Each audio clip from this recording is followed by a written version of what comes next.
So in today's video, we're going to be going over the law of process and the movie Batman Begins.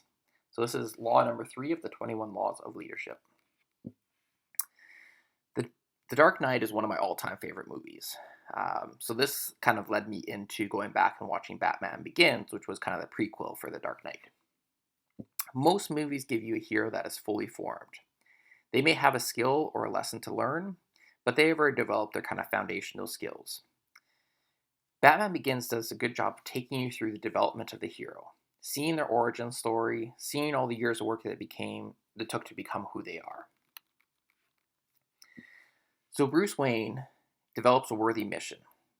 He had his parents that were shot by the thief in like the alley, and he kind of grew up as in a rough place without those parents, but also very rich and kind of spoiled. But he kind of defines as like, okay, so my mission is going to be to end crime, end criminals. And his first step is to basically, I'm going to go understand what it means to be a criminal, all that kind of stuff, and actually become a criminal. So I think this is a decent way to work through a problem of actually like, okay, I want to go try and understand it and figure it out from the ground up. So a lot of people kind of very intellectualize what they think the solution is going to be for a problem. But I think you really need to get into the mud and understand it from the ground up. So when Bruce is going through this journey, his mentor appears. So he's been fighting in the prison and stuff like that, and that's where he meets Ra's al Ghul. And Ra's trains him how to fight, how to distract, how to think. He kind of has this whole school, and that's where he takes Bruce into and kind of takes him through the process. But there would have been no way for Bruce to find out about this school unless he had kind of started on the journey himself.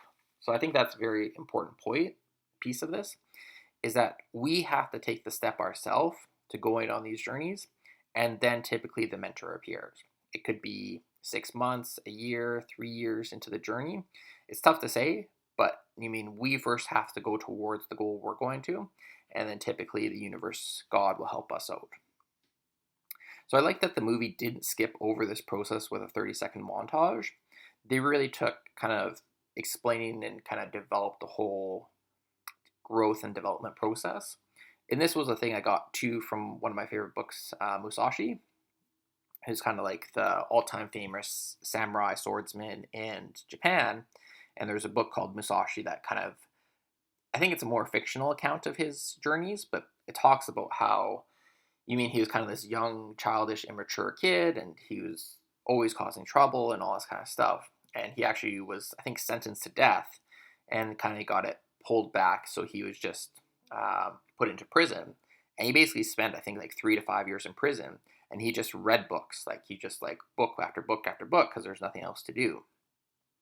And this really honed his mind. And so I think it's important to kind of not skip over the developmental process, because we need to do that work in order to become the man, the monster, whatever we need to become in life.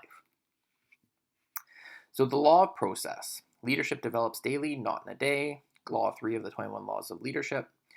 So one of John's favorite sayings is that we need to crockpot leaders, not microwave leaders.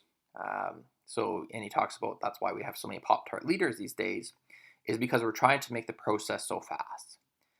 I think that we should be developing these leadership skills basically for the rest of our lives. Like there's always more room for improvement, and it's not something that you go to a 2-hour seminar or like a 3-day weekend process or read one book on the topic and you know everything. It's this continual process of like reflecting and experimenting and learning and going through the process to figure out how you continually improve and get better, and building a stronger and stronger team around yourself. As a society, we've come to accept that it takes years to learn within the formal education system. So it takes like 12 years in like the elementary school system from grade 1 to grade 12, and then another 4 years, potentially more, at university. But we kind of also have this idea that once you're out in the classroom, no more need for learning. And I think that's really backwards, is that one, a lot of the skills that we're teaching in the education system aren't particularly effective or useful. Like these are a lot of the same skills we were teaching 50, 70 years ago. And so it hasn't taken into the fact that, everybody has, a computer that could basically get, or like a spaceship to the Earth 50 years ago in their pockets. So we can do all this like incredible math and stuff like that just with our calculator. So some of it, I think it's beneficial to memorize it, but a lot of it doesn't necessarily make sense. And a lot of people need context for what they're actually learning. So I think what the education system should more be looking for is like, let's actually go and do things in the real world and then figure out how can we learn to get better at them. So whatever it is that you're particularly interested in, you have YouTube and you have all these different resources that you can go figure out and learn about to make things better. And I think that's really how we should look at it, is we're lifelong learners. It's not that we go to like the government and they teach us exactly what we need to know. It's more so that we take personal responsibility and we go onto Google, we go onto YouTube, and we ask friends and family and try and figure out what the problems are that we have in our lives and how we fix them. So again, self-education. I believe the key for success is self-education. Formal education doesn't teach the important skills we need. We need to continually study, practice, and teach these skills ourselves. Bruce showed that he was an incredibly dedicated student. He transformed from a spoiled rich kid into a disciplined monster. And it wasn't even just with Ra's al Ghul that he was this student. When he was working with Fox and he was getting all this special equipment and stuff like that, he was again very humble and looking, okay, like how can I learn? How can I improve? How can I find like the best people around me? So a good question to be asked is like, who do you want to become? Who you are in 5 years will be the combination of the books you read and the people you spend time with. So I think this is from Earl Nightingale. It might have been from Charlie Tremendous Jones as well. So this is a big thing that I don't think a lot of people take into thought. It's like, first off, who do you want to become? So I don't necessarily think that trying to set the goal of becoming a vigilante like Batman necessarily makes sense. But I think that you can become more than you are. And so I put a picture of Arnold Schwarzenegger here. I may disagree with some of his ideas and perspectives and stuff like that. But I mean, the idea that he was able to transform himself in so many different respects, like physically, that he was able to become like one of the best bodybuilders in the world, and financially, that he built up his own kind of real estate empire and stuff like that. These are very impressive feats that he's done, and especially like coming as an immigrant and stuff like that, not really having a lot to his name when he came over here. So I think it's important, like, who do we want to become? It's like, are you doing work that you don't enjoy? You may have to do that for now to pay the bills, but unless you've kind of set aside, like, okay, who do I want to be? Like, we had one friend who she said she wanted to be an opera singer. It's like, oh, cool. Like, you mean not necessarily my goal, my dream, but it's an interesting idea. But it's like, but she couldn't get into school because she didn't have the math grade to get into it, and was not able to upgrade the math grade. And to me, it's like, so, but what's holding you back? Like, there's TikTok, there's YouTube, these all these different platforms out there. Doesn't mean you have to do full time, but if you just allocated 1 hour a week to doing these kind of things, I think you'd find a lot of personal fulfillment out of it. But a lot of people kind of prefer to have their story about why they're not achieving the things that they want, rather than, okay, here's what I want to do. I'm going to start taking some actions towards it. And who knows? You mean it might work, it might not work. You might realize this isn't actually the path you want.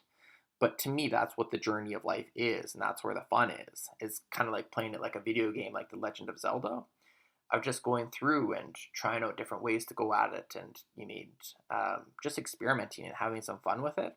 Whereas I think too many people take these things too serious, and they're unwilling to make mistakes, to try out new things, and to experiment.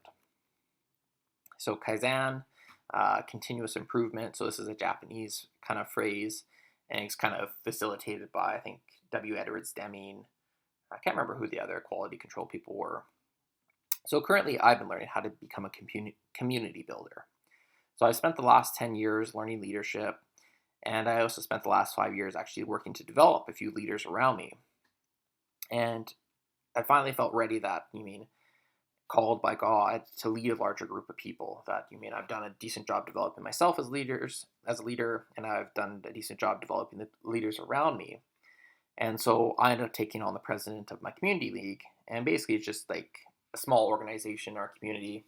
We're quite blessed that we have like a physical building, and we have financial resources to help it run and stuff like that. And we have about 650 homes in our neighborhood. And basically, kind of like, I'm one of the central points that people will bring thoughts, concerns, problems, all that kind of stuff to me. And it never seemed like something I'd want to do, but doing it has actually been very fulfilling, very fun. And to me, I think kind of with COVID and the internet, we've lost this connection, this community, knowing our neighbors and stuff like that. And I think that's where a lot of our meaning and fulfillment comes from, is knowing the people around us, liking them, being friends, saying hi, waving when we walk or drive by or whatever like that. And so that's one of the things that I'm working on facilitating and growing in myself. So, conclusion. I believe that the world needs you to become the best version of yourself. You don't have to be perfect, but every time you improve, the world improves. The primary problem I see in the world is a lack of leadership. The more great leaders we grow and develop, the more capable we are of solving problems. And then we kind of got a meme picture here. I'm Batman. And it pretty much does all. Um, it's like, who are you and who could you become? Because there's so much more that the world needs from you. So thanks for watching.